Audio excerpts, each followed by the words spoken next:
بسم اللہ الرحمن الرحیم۔ السلام علیکم معزز ناظرین، امید کرتی ہوں کہ آپ تمام ہی لوگ خیر و عافیت سے ہوں گے۔ ناظرین، جیسا کہ آپ سب جانتے ہیں کہ سردیاں آ گئی ہیں اور سردیوں میں ڈپریشن ہونا ایک عام سی بات ہے۔ یہ ڈپریشن کیوں ہوتا ہے، اس کی علامت کیا ہے؟ تو اس کی علامت یہ ہے موسمی اثرات سے ہونے والی موڈ کی تبدیلی، یعنی سیزنل افیکٹو ڈس آرڈر ڈپریشن کی ایک اقسام ہے۔ یہ ہر سال شروع ہوتا ہے اور موسم کے ساتھ ختم ہو جاتا ہے۔ اگر آپ بھی اس اقسام کی ڈپریشن کا شکار ہیں تو جان لیں کہ اس کی علامت خزاں سے شروع ہو کر سرد موسم تک جاری رہتی ہیں، مگر میں آپ کو اس سے بچاؤ کے لیے میں آپ کو 8 طریقے بتاؤں گی۔ پہلے پوری بات آپ لوگ سن لیجئے۔ موجودہ دور میں ذہنی تناؤ ہر شخص کو اپنا شکار بنا رہا ہے۔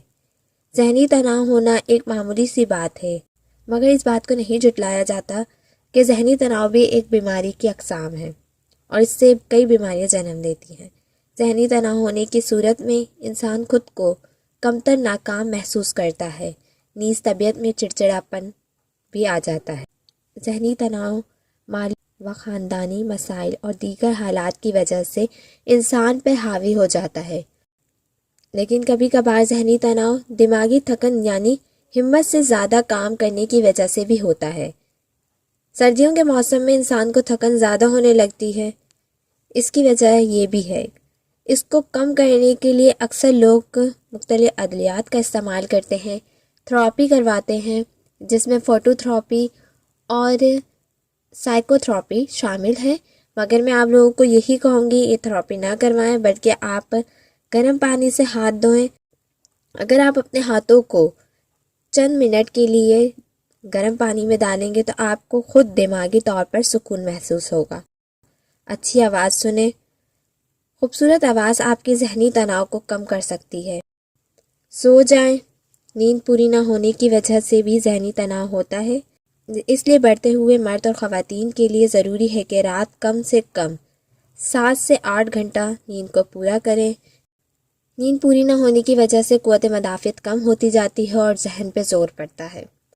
ورزش کیجیے۔ صبح نہار منہ آپ ورزش کو اپنا معمول بنا لیجیے۔ 10 سے 15 منٹ کے لیے ہی کیجیے پر ورزش کیجیے، یہ بھی ذہنی تناؤ کو کم کرتا ہے۔ آپ ڈائری لکھیے۔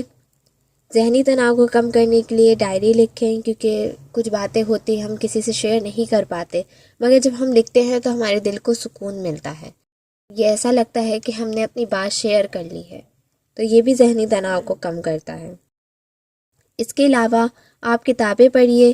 ذہنی دباؤ پر قابو پانے کے لیے کتابیں پڑھی جاتی ہیں، کیونکہ کتابیں اس لیے پڑھ سکتے ہیں ہمارا ذہن کتابوں میں لگ جاتا ہے، ہماری سوچ و ٹینشن سے دور ہو جاتا ہے۔ اپنی پسند کا کھانا کھائیے۔ جب آپ اپنی پسند کا کھانا کھاتے ہیں تو آپ کے دماغ اور دل کو سکون ملتا ہے۔ اور اگر آپ جوتے پہنے ہوئے ہیں تو جوتے اتار دیجیے۔ جب ذہن قابو سے باہر ہونے لگے تو پیروں کو جوتوں سے آزاد کر دیں اور زمین چھونے کا موقع دیں۔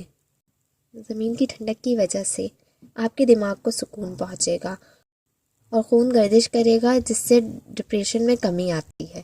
یہ 8 طریقے ہیں جو آپ اپلائی کر کے اپنے ذہنی دباؤ کو کم کر سکتے ہیں۔ نہ کہ یہ سردیوں کے موسم والا ڈپریشن جو ہے آپ اس کو دور کر سکتے ہیں، بلکہ عام اگر آپ کی لائف میں گرمیوں کے موسم میں یا کسی بھی موسم میں ڈپریشن آ رہا ہے تو یہ 8 چیزیں آپ اپلائی کیجئے، انشاءاللہ آپ کے ڈپریشن کم ہوگا۔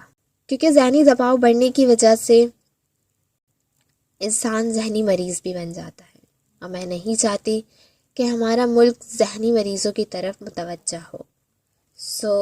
ناظرین، اس ویڈیو کو زیادہ سے زیادہ صدقہ جاریہ سمجھ کے شیئر کیجیے۔ یہ تھی آج کی ویڈیو، امید کرتی ہوں آپ کو پسند آئی ہوگی۔ ویڈیو پسند آئی ہو تو لائک اور شیئر کیجیے۔ نیکسٹ ویڈیو تک کے لیے مجھے اجازت دیجیے۔ دعا میں یاد رکھیے گا، اپنا بہت زیادہ خیال رکھیے گا۔ اللہ حافظ۔